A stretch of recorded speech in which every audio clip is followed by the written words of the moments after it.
So, Rahul, I think if I might actually just uh, usurp the role of a sutradhar from you for a moment, and pick up from three very important things that the three gentlemen spoke about. So, let me pick up from Sumit first. I think the whole approach of taking charge, taking ownership of whatever changes need to happen. I think that is very, very important uh, to be able to acknowledge that there needs to be a change and then to be able to take action and move yourself and your organization on that path of change is very important. So let's say, for instance, the technology and the tools that Sumit talked about, they are not something which are uh, completely new or novel. They've been around for, at least for 2, 3 decades. But the fact is that here is someone who's willing to apply the technology, the tools, to change the processes to create the transparency and say that the buyers need to have visibility into where their orders are and confidence that they know what's happening in their pipeline. Number two, I don't have to bat thousands of emails back and forth and employ to just answer routine queries. I think that itself is a huge shift forward. One of the issues buyers have with India is confidence of predictability. I think, and that's something which, I mean, we're talking about international buyers with India. It also happens within the domestic buyer and supplier relationship. There is this subtle lack of trust, which unfortunately plagues our relationships in the textile apparel sector. The second thing I think Manish, as he put it, look at it from a global perspective. I think if we are, and as I mentioned also in my earlier remarks, that any industry is not competing in today's world, regardless of whatever trade barriers there might be. Any industry is not competing within itself. We're competing globally, whether it is for raw material, whether it is for intermediates, or whether it is for finished products. And there is no reason why you shouldn't benchmark yourself with the best. I think one of our two very good examples are Vietnam and Bangladesh. They were, far behind. Once upon a time, India had this whole, you know, market leader advantage, had been having a long history of textile and apparel. And look where they are today, and look where we are. So I think the willingness to benchmark yourself with the external best practices and make sure that you kind of keep up with all the changes that are happening. As an industry, I think that's very important. And finally, coming to Kunal, I think, and Rahul, you started with the right person. You start with the customer. I think the companies that have done well, or the companies that have kind of retained business even in difficult times, not only this year, but even previous economic downturns, the fact is that they have their eye on the ball, which is the customer. Uh, I'll give you a short, instance as a, anecdote as an example. Many years ago, almost 25 years ago, I was actually with an exporter from India in a retail store in Europe. And we were there, to talk about some kind of a strategic partnership, a relationship between the retailer and that manufacturer. And this was a fairly decent sized manufacturer. And young guys, leading the business, progressive thinking, and so on and so forth. And we had the meeting the next day. We walked into the retailers, one of the flagship stores, to look at what the range was and to kind of fine tune the pitch and so on. And unfortunately, 10 minutes into that trip around the store, uh, the whole group kind of was led into the corner which had, guess what, India looking product. And then everybody started doing a post-mortem on the products that were hanging there. And basically what they were doing was they were competing with themselves and, with their neighbors. They were turning over the price label and saying, Acha, so and so is the retail price, let's work on a markup, etc., etc. I'm sure we can knock this off by another 20% and we can gain the business. So rather than compete with the best, or rather than kind of expanding the product range, it was really about looking at what's already coming to India, or what's already going from India rather, and let's just kind of do price comparison and pitch for that business and just grab something, whatever's off the table. Whereas if you look at how the business has grown globally, customers have gone to places which they like, not just for the price. Price is I mean, it's a no-brainer. Price is a very, very important factor. And in difficult times, it's the most important factor which might drive decisions. But if price were the only factor, then only the lowest cost economies would be suppliers. And that is not the case. We all know that. I mean, if you look at the trade statistics globally, there are some very high cost economies which are manufacturers and exporters of textile apparel products as well. The reason why they are there is a variety of reasons, but one of the most important reasons is that they have a certain leadership, a certain confidence that the buyer has in them to pick that product, whether it is in terms of technology, whether it is in terms of product development and design, or whether it is in terms of just the consistency of quality. So I think it's there is no question that we are severely underinvested as an industry. And again, the second anecdote I'll share with you is back in 2003, 2004, we were having conversations with a variety of textile and apparel companies. 2005 was when the garment quotas, the textile quotas were going to be removed under WTO. And the whole scenario, the whole kind of conversation, the tone of the conversation in the industry was doom and gloom, that China will come and take over the market. What's the point? And people were looking at shutting down their business, saying we'll invest in real estate and so on and so forth. Well, 2005 came, and India's exports actually grew that year. The buyers were looking to place more business, but we had so underinvested in capacities and capabilities that we could never really ride the wave. So the wave came and the wave went, and it went somewhere else. I think Manish took that point, that some of the countries which are today actually enjoying very large amounts of business and a great amount of confidence amongst the buyers. These were the countries which actually invested in capacity, and perhaps they were proxy investments from China, no doubt about it. But I think that's something which we have to look at. Fine, we missed one boat. I think the ocean's still out there. The competition's still going to be continuing. We need to look at the future and make sure that we invest. Like I said, technology, organization, and processes and people. I think Sumit, you made a great point about training. We just don't pay enough attention to that. And unfortunately, senior management is ending up doing what their subordinates should be doing, and they are doing what their subordinates should be doing. So we end up not doing our jobs, but somebody else's job, which is actually far beyond our capability. And it just under-potentializes what can happen within the industry. So I think that's something to keep in mind. Train, make sure that people are capable. Let's face it, I mean, this is not an industry which is rocket science. It can go anywhere. And if we don't invest, it will go somewhere else. The fact is that it is one of the most important industries. It is labor intensive. It utilizes inputs which are domestically available. We have a domestic demand. All of the elements are there. We just need to make sure that we make the right moves ourselves. Okay, great. Thanks, Devanshu, for summarizing it, and with your experience and exposure, you're the senior most amongst us over here, giving us a bigger insight.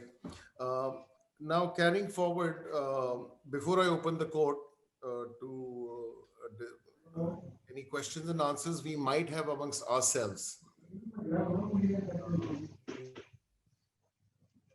Open that. I would just sum it up for everyone. So, from the entire time we spent discussing this, we can see three things. One thing which is clearly missing is the corporate management structure in the Indian industry. And whether you talk about companies having a vision or a global view or having training, that comes from having a corporate structure to your management, where things are planned not as a shop, but as a business, as a corporate business. Second thing, and I have only 3 points. Second thing is technology. Different speakers spoke about different aspects of technology, like digitization, data-driven business intelligence, etc. So, that becomes very important, keeping future in mind. And thirdly, which was a very valid point, again, from a future perspective, is the trust and transparency required through ethical sourcing of products. So the buyer is focusing there, we as manufacturers need to focus there. So now I would like to open the court, and if any of us has any question to any of the other panel members, or discuss any particular point, let's do that now. So I'd like to just interject here and make 2-3 points which have been highlighted by all the four panelists here. Um, Kunal, Kunal spoke about flexibility, commitment, and more of communication prospect. Where how things have to transit.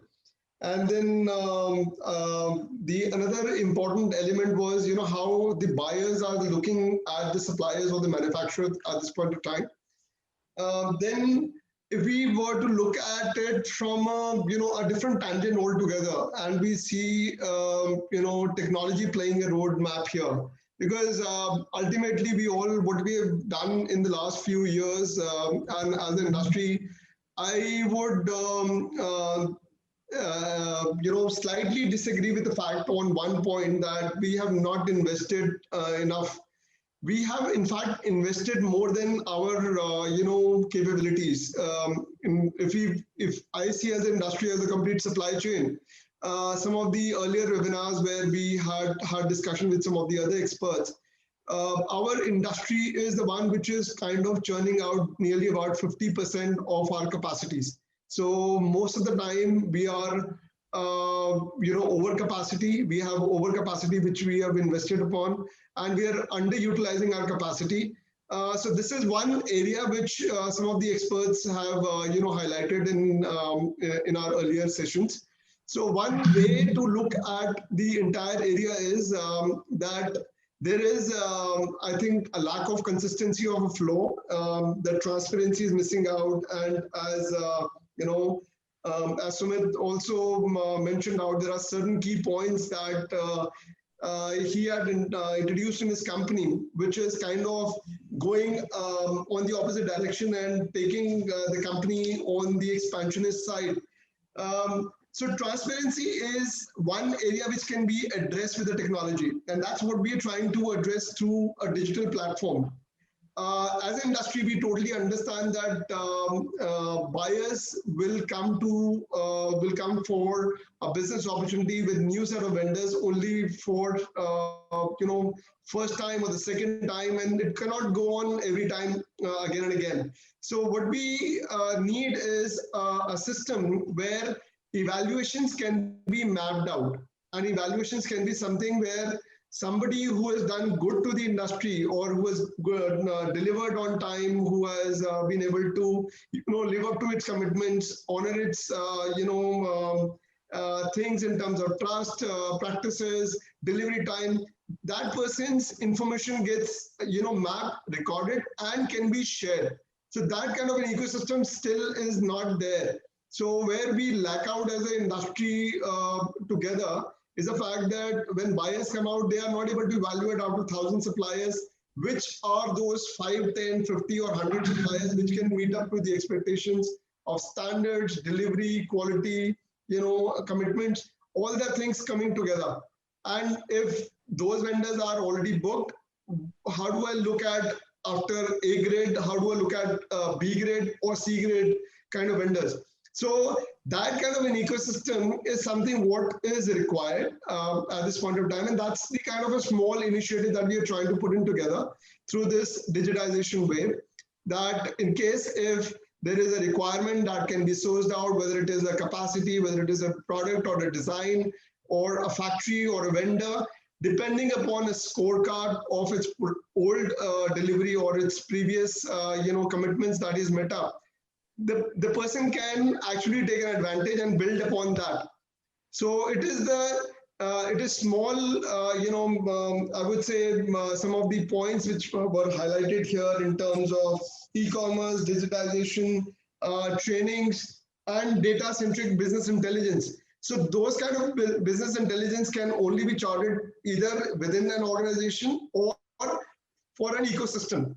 And for an ecosystem, it is very important because that's how the complete industry gets driven away. If a business is coming to one factory, it translates to a business for, let's say, 10 more suppliers who are linked to that factory. So that kind of integration is one area which I think is very important.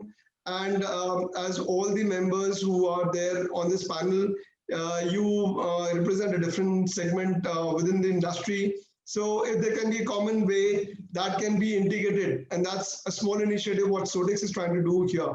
So just a point that I'm trying to put it here that it becomes relevant for not only the current scenario, but also for the future scenario. Over to you, Ram.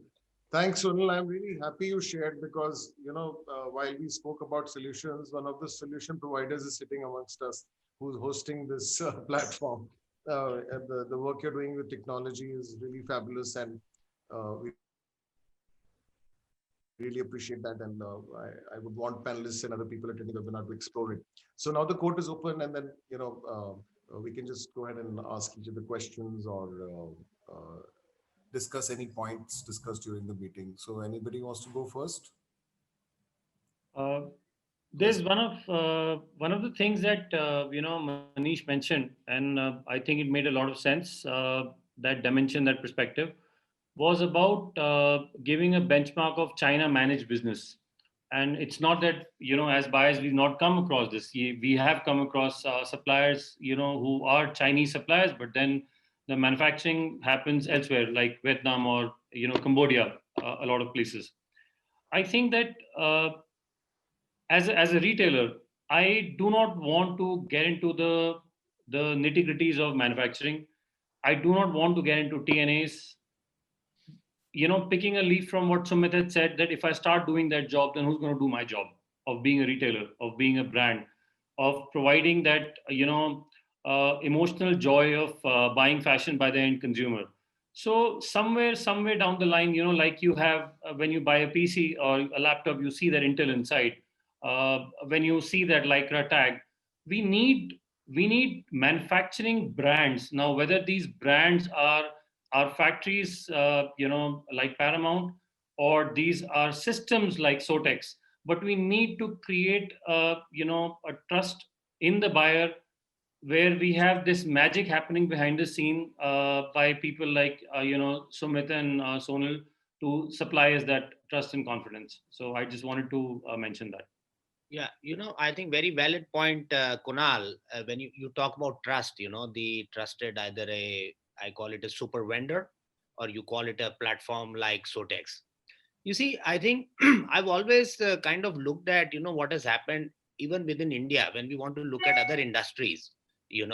I've always looked at IT outsourcing, technology business. And I've always been sort of very impressed with companies like Tata Consultancy, TCS. You look at Wipro, these technology companies today service pretty much who's who. I'm sure we all know that today TCS is probably more valuable a company on the stock market, even when compared to IBM. So I think in India, there is a talent which has been utilized for making globally companies better and efficient. And I think, and they are gold standards. What you are talking, Kunal, is that when let's say when Airbus or where any big retail, whether it's Inditex or whether you take Marks and Spencer, or any company which wants to outsource, they are doing more from a technology point of view today to India. And I think we need to build that similar gold standard, either a super vendor or whether you call it a super agent or you call it a manufacturing platform, which can be which is very reliable and which solves some of the problems or addresses some of the challenges being faced by the retail side. And I think these challenges will only increase because the market is going to get more and more market is already getting more and more fragmented. It's already over the last 10-15 years, it has only become more fragmented. The choice that people have is tremendous. There are so many sort of Instagram influencer. There is so many new influence of people who have become as brands, and so there's a lot happening out there because of the digital influx. And I think that's where we have to take some of these cases, like as I said, Wipro and TCS, and see how we can build, whether it's a manufacturing brand or whether it's a tech enabler platform like Sotex. If I might just pick up from what Manish said, I think, and those are good examples. I think we need to stop being defensive. I said earlier that textile and apparel is not rocket science. I mean, we can send a mission to Mars at a price which is lower than a bus ticket per kilometer and land, it's on target, on budget, and so on. We can surely fix the textile and apparel industry. I think it just takes a mission orientation. I think what I mentioned earlier about the fragmentation, the fact is that people are pulling in different directions. We need to be able to speak when the need arises. We need to be able to speak with one voice to make sure that whether it is policy, whether it is infrastructure, whether it is the trade agreements which are being negotiated, these are done with the entire industry speaking, not just one or two people or not just one or two sectors. Uh, when uh, when you look at some of the other countries which are competing globally, uh, most of them during their economic cycle look at the textile and apparel industry as a very important tool to build and stabilize the economy. And I think if we look at realistically, if we look at India, and no offense meant to anybody who is on this platform, on Zoom, whoever is sitting in front of a computer or mobile phone and watching this webinar on Zoom, we are a very, very tiny portion of what India is. India still remains a very large, very poor economy. There's a lot of labor. There is a lot of people who need good work. And the textile and apparel industry is one of the best ways to generate work for them and productive employment for people. And it is one of the best ways to actually spread the wealth across the country in a graded manner. So I think we need to make sure that we see this as a mission. It's not something, that this year is good or that year is bad. It's about making sure that this is built step by step. I think, good to have Sumit there because uh, you look at one company and you say, I need to move in a certain way, in a graded fashion. I need to put in the right tools. I need to make sure that my people are better equipped and so on and so forth.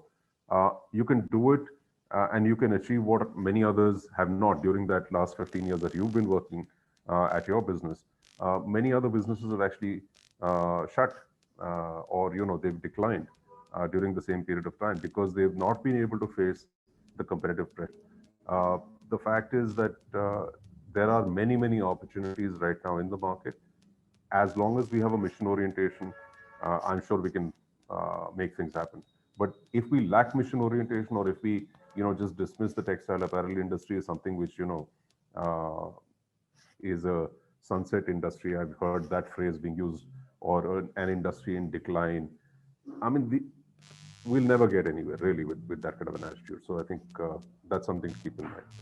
I was just thanking Devanshu, Manish, and Kunal on discussing from this perspective of being a manufacturing companies thinking of themselves as brand, bringing in corporate management. Uh, I would rather use the word professional management. You don't need corporate is a different ball game. You need to bring in professional management. Therefore, you can be a brand. You can have a vision, a mission, and Sumit, who's amongst us today, we've seen him doing that, and that's what got him success. 300% in 3 4 years is not a small thing. So let's move ahead. And if anybody wants to put in a question or start a discussion with another panelist.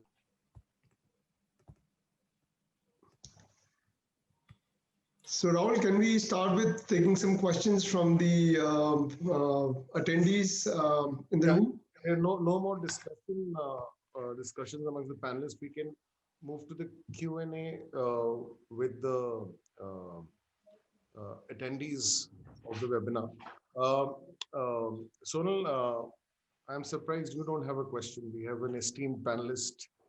Yeah, I have a lot of questions, but I think Esteemed some of these panelists. questions are part of the questions coming from attendees. So let us see in case we can address that, and I hope some of these questions are being well taken care of accordingly. So let me start by taking a question from Shailesh. This question is for Rahul. What opportunities do you see for the Indian suppliers in post-COVID world, and let's say in the immediate 12 months? I think it's a very valid question, and since Devanshu has already touched upon the consumption side as well for India as a market and not only the supplier base, I think probably Shailesh would like to broaden his perspective by looking at customers not only outside of India but inside the country as well. And while doing so, I think one of the things that suppliers need to do is uh, to break down their range uh, into uh, various lead time based products and lead time based excellence and lead time based features that they can give onto their product and offer that as a palette for the buyers to choose from. A lot of collections, a lot of fashion for mass market, whether it's India, whether it's internationally, it's getting trend agnostic. So if you look at the trend report for autumn winter next year, and if you compare it to the trend report for autumn winter this year, I think the only change that you would see is that there's higher use of corduroy as a fabric in the trend which is about to come. So there's been a lot of stagnation, not only in terms of consumption, but there's a stagnation in a sense of creation as well. And I think it's a very opportune moment for suppliers to take benefit of this by breaking down their product range, by breaking down their by compartmentalizing into what product they can offer in 3 months, what product they can offer in 6 months, what product they can offer in 3 weeks, and offering it that constantly to the buyer, so that the buyer, as and when their buy is open, as and when whichever moment they want to buy on, they can place those orders. Thanks, Thank you, Kunal. Kunal. I think Um, creativity and innovation, I guess. Not just from a design perspective, from an idea perspective, from a strategy perspective. Yeah. um,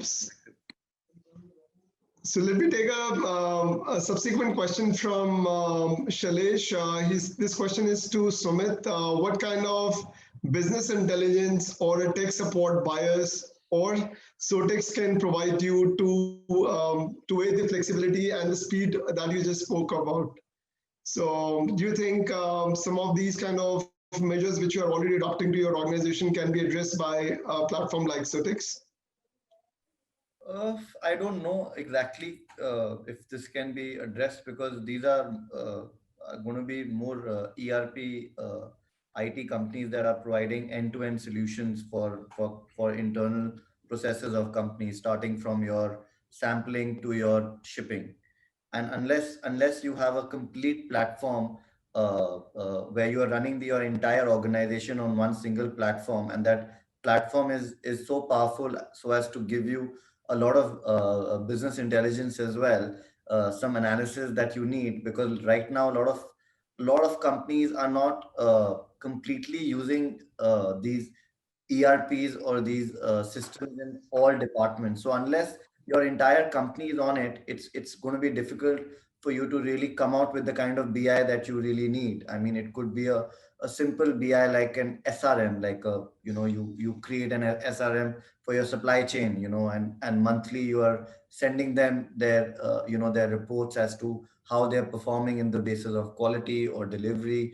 And like these should be automatic reports. They have to be linked automatically to your supply chain, to your factories, whether the goods are coming on time, whether the goods are being returned. So it's going to be far more comprehensive if you really want BI to work, because the whole company has to be integrated on this to truly understand.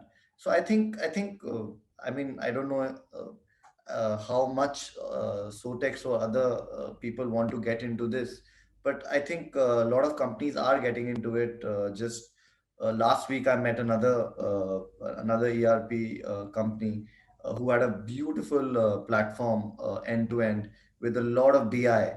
So I mean, it's interesting because that's where the future is. Data is key. It's the whole world is moved to data. It's all about data today, and not just collecting data, but the ability to analyze it at the right time and evaluate and then take decisions. So I mean, it's interesting. I mean, yes, it's definitely an opportunity for Sotex as well, whether you want to get into it. But yeah, there is a resistance from traditional manufacturers because it involves a lot of effort, a lot of time, a lot of patience to actually start doing this, because there's a lot of resistance initially from people in the company. Nobody wants such clarity into the day-to-day things, because mostly traditionally, the strength of people is that the managers and the owners don't know what's going on, and they rely on them to actually give them the information rather than it being available on the screen at the at a touch. So I mean, there is a lot of resistance. So I think the important thing is just work on the willingness of people. I think just work on the attitude and willingness of the people, and if you can create a team that is in line with your vision, then anything is possible. I think it's all about people resistance in India. Traditionally, they want to work in a certain way. They're used to working in a certain way. So it's all about breaking that limitation and working on them. You're pretty right on that fact, Sumit.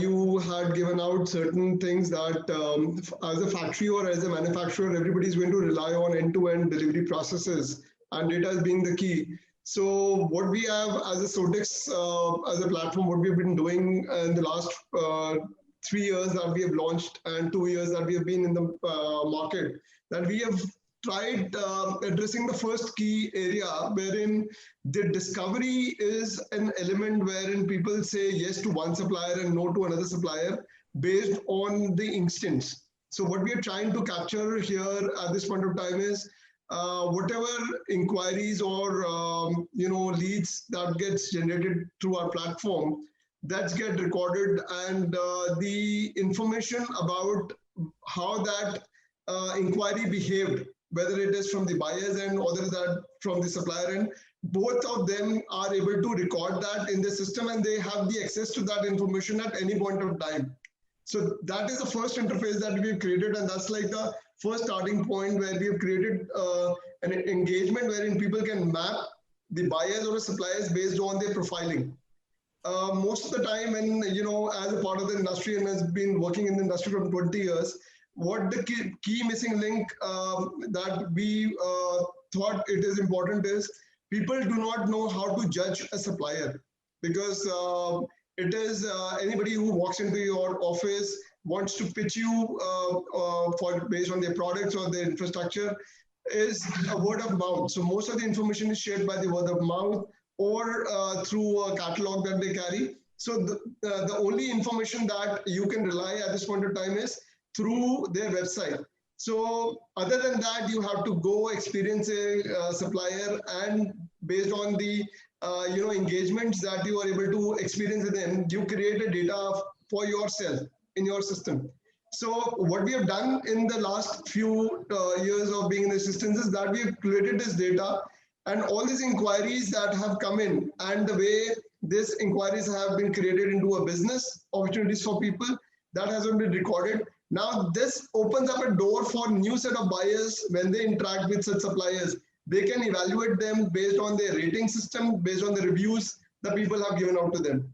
So we have created a first format in this complete supply chain, and something which is open to the complete ecosystem.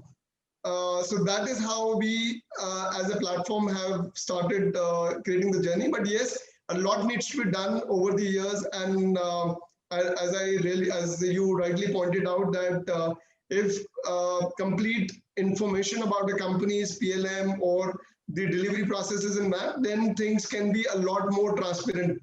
But we have created a first level of transparency, and we intend to cover a lot more in the coming years through this particular area. But yes, as you rightly said, there is a lot to be done in this particular sector. No, but that's very good. I mean, I think there was a need for this, especially amongst the smaller buyers and guys who are trying to source, who cannot source from very big factories, so they have to go to smaller factories.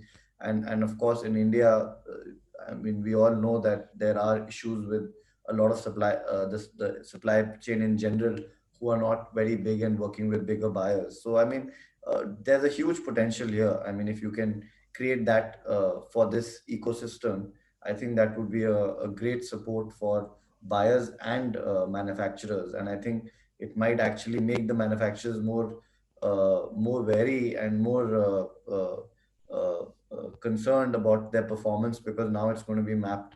There's actually a way of mapping one's performance. So I think it's good. It's like a Moody's for a rating system for all the people. So I mean, definitely a very strong futuristic tool for this industry, and I think one that this industry definitely needed. So I think, yeah, it's a great initiative. Sure. Thank you so much. Let me just start off the rest of the questions from the serial order. So Sudhir Grover, since the beginning of the session, he's posted some very strategic question. Let me see if we can address them in this panel today. Government has suggested to put maximum trust in technical textiles, which are the most potential areas coming up in the technical textiles, which will create more jobs and give growth to our country in near future. Can there be a future for textile graduates? What are the most sustainable, what are the most suitable for MSMEs and new entrepreneurs to do small investments in manufacturing, and why? Who would like to take up this question?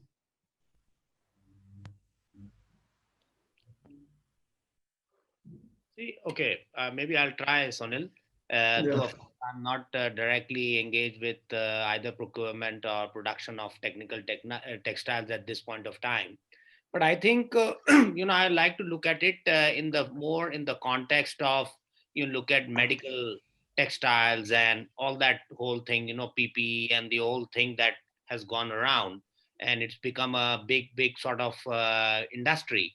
I think the hygiene and the medical and the whole sort of, if you look the whole technical thing, and you put this whole sustainability sort of textile element into it, this is a big basket, which is sort of what I call the non-fashion textile basket.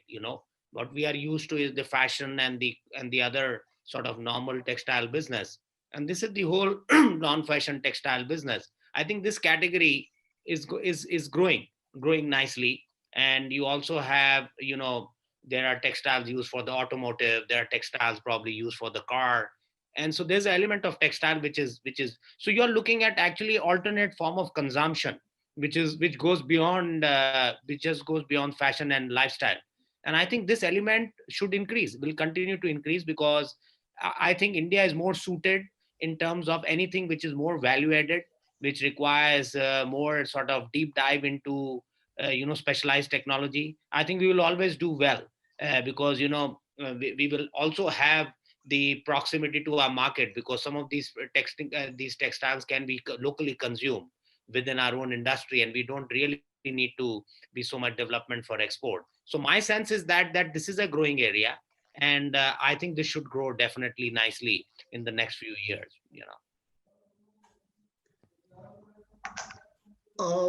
So coming to a subsequent question from Mr. Sudhir Grover, how reskilling of people is helpful and can be helpful for the people with good know-how of technical textiles in motivating more people to shift career in this direction, and can suggest a role for experienced consultants. Dimanshu, do you think you can answer this question? Not sure where the reskilling thing is coming from, but look at it this way. I think I mentioned this earlier, that your product mix has to be aligned to the market. And if there's a market need, you made a point about the fact that there was overcapacity rather than underinvestment. The fact is that there may be places where we have overcapacity where the market is actually something different and we've gone and built something else. In the case of, specifically speaking, technical textiles, and technical textiles is a very big catch-all term for many, many, many applications. There are applications which are related to, geoforming, geotextiles, architectural, infrastructural applications. There may be waterway applications. There are defense applications. There are all kinds of things which are there, or transportation and logistics, warehousing, simple things like conveyor belts, for instance. There are technical textiles required for manufacturing great conveyor belts. Why do we need to go far? I mean, even if you look at simple things, even if we look at only the fashion sector and we say that, there are elements of raw material and intermediate products which are not available, whether it is interlinings or whether it is zips or whether it's elastics, they're getting imported from outside the country.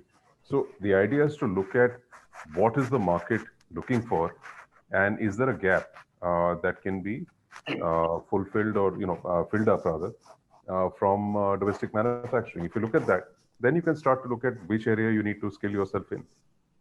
So it's not about reskilling. It's about understanding the market and it's about building up the technical capability. And I think Manish has already made a point that we do have baseline technical capabilities there. We do have an orientation towards R&D at the base level. It doesn't always kind of get fulfilled, but we do have that expertise. We have an orientation towards value-added products.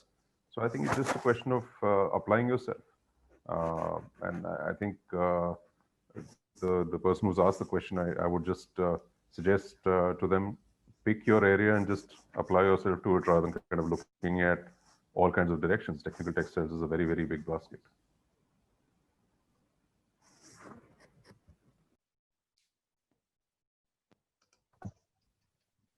Rahul, you wanna pick up the questions? Sonal, I just got a question on WhatsApp. Okay. A manufacturer who doesn't want to be named, attended the webinar and had to leave. So he just has one question, and I would like to put it to Manish. He's written it in Hindi. Sir, मुझे धंधा चाहिए. मैं सब कुछ कर सकता हूँ जो बोला है सबने यहाँ पे. How do I get the business? It's a new world now. मुझे सिर्फ धंधा कैसे लाना है वो बता दो. I will get everything else done. And trust me, he's a known manufacturer the good muscle. I have worked with him also, and he really gets things done. Rahul, the point is that today, I want to look at it in this manner. Today, I think whether manufacturer big or small, everybody has been impacted. Let's accept the fact that today between, without naming any specific sort of thing, anywhere between 30% to 50 to 55% business has been impacted in India. You look at people at different sizes, tier 1, tier 2, tier 3 suppliers. So the question is that to sustain what people have itself is sort of, is going to take that extra effort.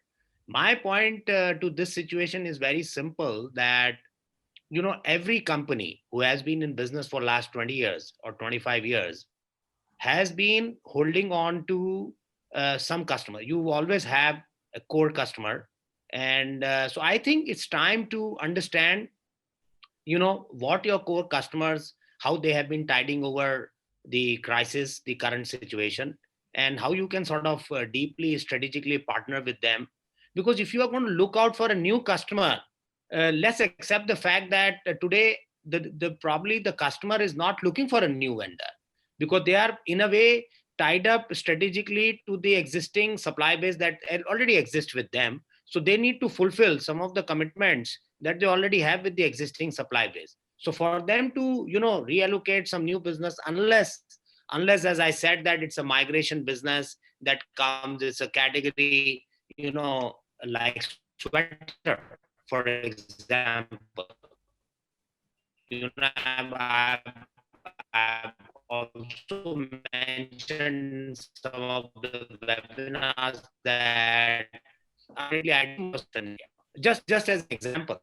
So I think probably time to look at a very, very Delhi kind of, it looks like a Delhi type of company that, it's always going to be difficult because Delhi, you have enough suppliers of all shapes and sizes, and people who have consolidated before pandemic are actually taking the benefit. And when I hear to Sumit, I think what the things that he has done, it's very heartening to see him who represents a new generation of entrepreneurs, consolidating and looking at things in a different perspective and strategically looking at business.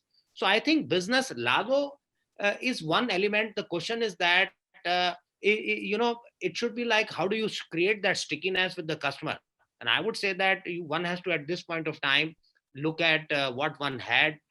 I'm sure there will be some new opportunities for new vendors to come in. I'm not saying that there will never be, there will be fallouts. There already consolidation happening in north of India. There are already big companies consolidating as we talk. So I'm sure that's accepted that if you're looking at 50 to 100 kind of size retail, which is a mid-size retail. And I think those retails will look at happily at a mid-size company. But when you are looking at a big size retailer, who is looking for a set of compliances and standards and things like that, that process takes time for them to, get to that level of saying that, okay, I'm ready to place some business. So I think it's a very, very difficult time. And I think business is not like easily available to be placed. But I would say that very important to strategically build stronger relationship with what you already have, and probably consolidate and look at consolidating your capacities. If you are at 100, maybe you got to consolidate at 50 or 60% level at this point of time to see how do you sustain yourself. Thank you, Manish. Very well said. Because we are also business, and I totally echo your thoughts. And one of the things we focused on is holding on to the current customers. Nobody's changing suppliers from. You see, the new opportunities, as I said, are coming from where the disruption is happening. Like as I spoke about online, I still strongly believe that, online will continue to increase. The percentage of online business will only increase, and there will be a new approach which will be needed. Now Kunal knows it that with the Jio platforms coming in, Reliance is completely, metamorphosis is taking place at Reliance, and the way they are going to buy, the way they are going to source, and the way they are going to sell on their platform is going to be very, very different. So I think if the suppliers who are ready to align to this kind of requirement will fairly do well. And I think probably it's the time now to sort of pivot and look at some of these things and see how do I actually align myself to the new opportunities which are coming in, and how do I get ready to service some of this business. Very rightly said, Manish. I again completely echo with your thoughts, being a business myself. And I think current time is one should not expect business will start come back flooding in. One of the points you mentioned earlier, which is resilience, is so important right now. As you said, that we have to be resilient. And I think over here also resilience is required. We might need 10 times more effort to get a new customer in. And being resilient about that, we might need to put extra efforts with less business, less funds to put in these new initiatives on the ethical side, technology side, professional management side. A lot of resilience is required to go through this phase. Sumit rightly also like mentioned about the supply chain. Sumit, your point that, fabric, deep relationship with fabric mills, the printing houses, I think they become fundamentally more and more important now. Taking the ownership of the whole supply chain. If you are a super vendor, and you have these elements which are outsourced, I think you've got to take that ownership of how do you manage all these elements and sort of hold them together. Thank you, Manish. I think extremely well answered, and really echo your thoughts on this. And I will personally convey your answer to the concerned manufacturer. And I think now we can move on to the next question. So there's a question from Moshmi, and she's put it to all panelists, and anybody can raise their hand and answer. Uh, Countries like China and Bangladesh, the government is involved. The level of shadow investment, like Manish mentioned, regarding the investments done by China and Vietnam, in a very big way. Do you think the government needs to be involved in a bigger way than what is involved now, so the Indian export landscape transforms? So I would like to just to all panelists put this question with a little twist to it. You know, we've had several webinars about this, what the government could do, what the government do. Sarkar, uh, what can we as manufacturers and buying agents do with the government so that government does something?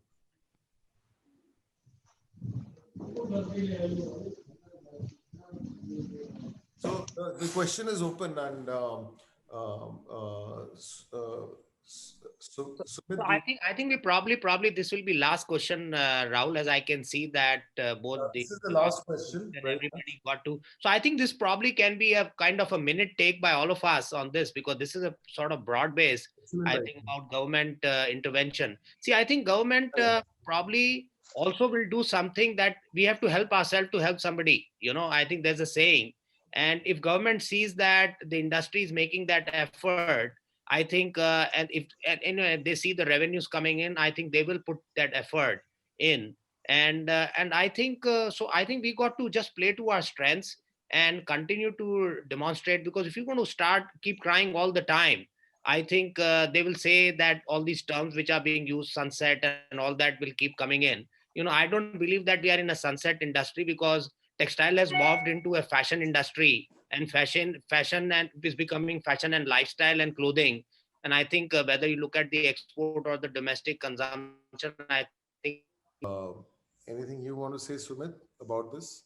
Yeah, I think I agree with Manish completely. I mean, I think, I mean, what the, I mean, asking the question what the government is doing is really the wrong question. The question has to be, what are you doing? I mean, the government is already giving us a drawback. The government is already refunding our GST. I don't know. I fail to understand when people say that what is the government doing about it. I mean, I really don't think that we need to expect the government to start doing things. It is us as a community, as a as owners, we need to probably form more associations. I'm part of one. It's OGTC, and we are working together in trying to solve problems and understand each other's issues and be helpful to one another. So I think more than the government, I think we need to form smaller inner circles and have a strong relationship with your other people in the industry and try and solve things together, rather than trying to hope that the government has much bigger problems than us to try and solve, which are still not solved. So I think we need to solve this problem by ourselves. Yeah, very straight, and I think you hit the nail on the head, Sumit.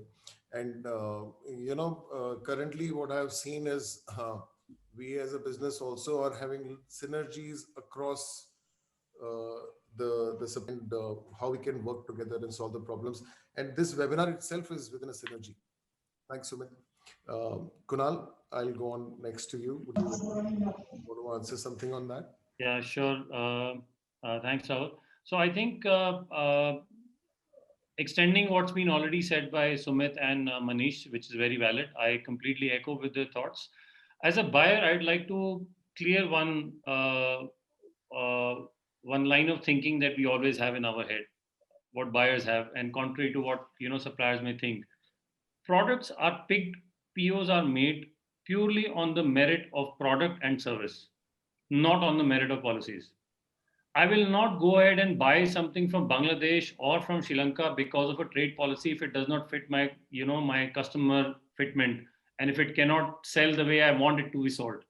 So I think we should, as suppliers, and fortunately, I've been a part of a fairly large supplier organization, both in India and, in Mauritius. We need to stop looking outside and look at what we can do. Like Sumit had said, if a car drives on the right, it drives on the right. If it drives on the left, it drives on the left. That's what the ecosystem is. That's what the world around us is. We need to adapt accordingly to get the lion's share of the business, and I think we can do that. Thanks, Kunal, and really interesting to see how people from different areas give a different perspective to the same question. Very well answered. I'm really thankful to all the panelists. So, Sonal, Rahul, I I think we would should just wind it like up now. It's fine. to add a one thing here. Sorry to interject you in between. Yeah, you can please go ahead, and then we can wind up by 6 as some of the panelists. Yes. So one small initiative that is required is the sessions like this is also of a very strategic importance. When you have people from different mindsets coming together, especially the experience of training, textiles, education, the people from the buying side, manufacturing side. So all these kind of conversations coming together on a common platform will add a lot of value, and at least build one step towards a thinking process. So one thinking process has been established. Once the layout is within, there are a lot of things people can do it in their respective zones, and that can be more like a collaborative effort which is required. So government has done its bit. I would also endorse to that particular fact what Sumit has also mentioned. It is now up to us to take the things forward and form a lot of alliances, associations, and within the industry we have so many different strategic partners and the associations which can come together and create a lot of synergies, and which can be a win-win situation for the complete ecosystem. So just to cover up on that particular point from my side. Okay, thanks, Sonal. So we'll wind up in a couple of minutes. So I'll just quickly say thank you to everyone, and I'll quickly recap the important points from today's session. First is technology. Second is ethical and sustainable business. Third is professionally driven businesses. One line I really liked, which Subit said, where is the future? If we put our focus on that, and these are the key takeaways from today's meeting. And then in the second Q&A, again, what showed up,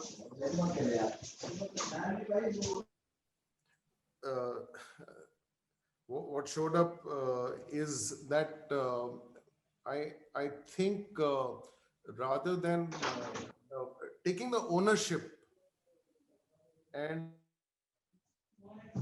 solving the problems, and not depending on the government or the world, and being truly an entrepreneur will make a big difference. So thank you to all the people who attended, answer and the questions and answers you asked. A lot of you know Sonal and me. You want to post questions to us after the webinar, please feel free to do so. We'll be happy to answer. Our objective is to make a difference to the industry. Just I would like to ask all the panelists to give their closing comments. Yeah. So all the panelists can give their closing comments. Rahul, Kunal, would you like to say something before we wind up this session? Yes, thanks a lot, Sonal and Rahul, and everyone else over here. I think I kick-started the session with a long laundry list, but after hearing Manish spice up and galvanize my requirements, and Sumit rightfully so showing a lot of promise in the future of manufacturing out of India, I think I'm far happier and at large for the buyer communities than I was before I sat into this meeting. Thank you. Manishji, from you, any closing comments? Yeah, I think, I would like to say that both you and Rahul are doing a great work in terms of creating the ecosystem, as I think that's the need of the hour. It's probably all the educated people, all the people who understand, who are passionate about this industry. I think coming together, forming alliances, collaboration, creating the ecosystem. I think these are some of the key things as we go forward. And just wish everybody all the best, and let's continue to build on this. Thank you, everybody. Sure. Thank you. Sumit, so before we wind up, you want to say something? Yeah, I think it's a great initiative and great discussion on different things and on actually people coming from different backgrounds of garments, because of course we normally just deal with very specific people with specific issues. Broader issues are rarely discussed. So I think it was a good conversation, and there's a lot to look forward to. I think there is going to be a lot of hard work and a lot of resilience, as Rahul said, because these are tough times and there's no question about that. But I think the future will be should be good for those companies who are looking into the future and the whatever we need for the future very very seriously. So I think it's a big opportunity in our company. We always believe that every problem is amazing because it is a opportunity for innovation. So again, I think that this is a great opportunity in time. This time will not come again because there's going to be a lot of disruption, and I think we should all be ready for the next wave of disruption. And Thank you. that's what Sotex is doing as well. So Thank you so much, Sumit.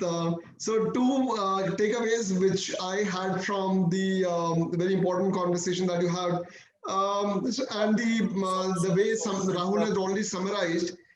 Strategic partnership with the mills is one of the one strategic area people can build upon, and business and data and intelligence, which people can, if they can afford, you can definitely do it in your organizations, or you can always partner with us in Sotex to take that kind of data. So Rahul, over to you now. I was saying some of the panelists want to leave, and thank you for your time. And we don't want to hold you from your future commitments. And we are here for another 5-10 minutes. If people want to continue, Sunil and me are there. Sure. All right. Anyway, thank you, everybody, and bye-bye, and have a good day. Yeah. Bye. Thank you so much to all of you for joining us on this session. Thank you. Bye. So one of the questions which was raised by Mr. Sudhir Grover earlier was why, with India not signing RCEP with the Asian nations, what India tends to lose in the textiles and overall, and what could be the possible reasons for opting it out of when 15 nations have joined in? So, Sonal, from a sense perspective, I have an answer. I am not an expert on government policies. Devanshi would have been the right person to answer this. I can answer the second part of the question very well. See, the government policies are drafted on basis of the overall strategy for the country. And within that, textile is one industry. So our mindset is always key. How will it impact the textile industry, which is very valid. We are from the industry. We should worry about it. But the simple answer is, I don't know if the government is right or wrong. Okay, that an expert can, and time will tell for sure. But I can surely tell you that government's view is a bigger vision. Within that, textile is one part. So they must have taken a call from a bigger vision for the country, all industries, all aspects. Thank you so much, Rahul. So there was another question for, I think, Kunal, wherein Sudhir had also asked what hindrances on quality Reliance Retail faces with manufacturers from India, and what are the expectations in the area of improvement. I think this question was already raised in detail by Kunal in the earlier session, and hopefully all the panelists have answered their bit in this particular area. So I'm just kind of going to the next question. Parth Chauhan, do we have an insight of number and the type of job losses in the fashion and the clothing sector, and also some opportunities of employment that might arise in the current situation? A summary would help.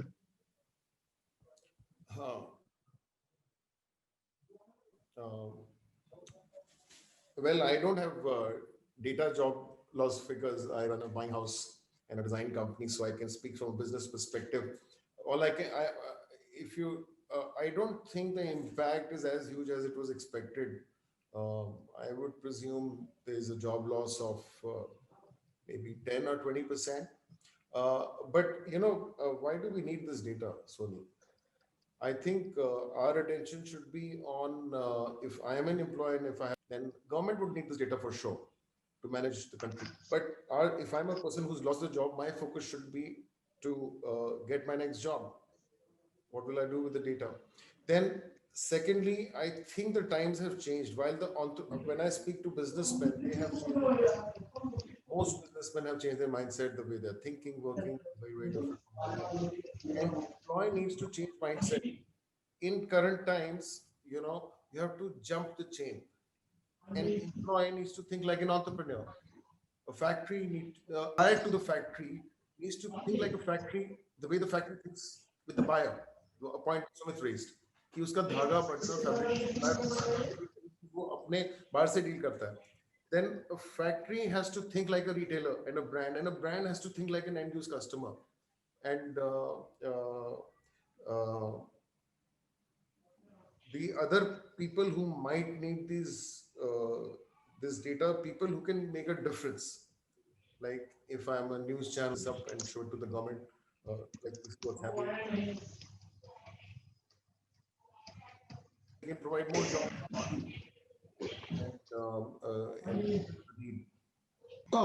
See, I would also like to take it from a different tangent altogether. This data is something which is not readily available, and with the current COVID times, I would rather say keep a lot of this kind of information is kind of fragmented. So if there is somebody that you know who is getting impacted because of the loss of jobs and due to other things, please, today I would say social media is becoming such a powerful tool of reviving the entire scenario. We have so many people who have posted about their availabilities on LinkedIn, on Facebook, and they have had the opportunities of getting employed in the new assignments. And of course, the transition of the industry is also happening very fast. As we have been talking about on this particular sessions, a lot of businesses are moving from a conventional mode of doing business to a digital mode of doing business. So should you have a skill which you have acquired recently or in your past professional career, please highlight those skills as to how you can contribute on the digitization part.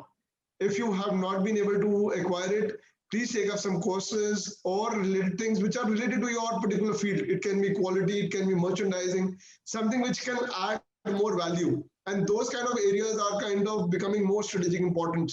E-commerce, as Manish also had mentioned out, e-commerce is growing at a very fast pace. There are companies who are launching their products on the e-commerce platforms. And, even we didn't talk about in today's session, but in our follow-up session, we are going to touch upon with one or two of the such companies who are very aggressively, helping the garment manufacturers to launch their product online.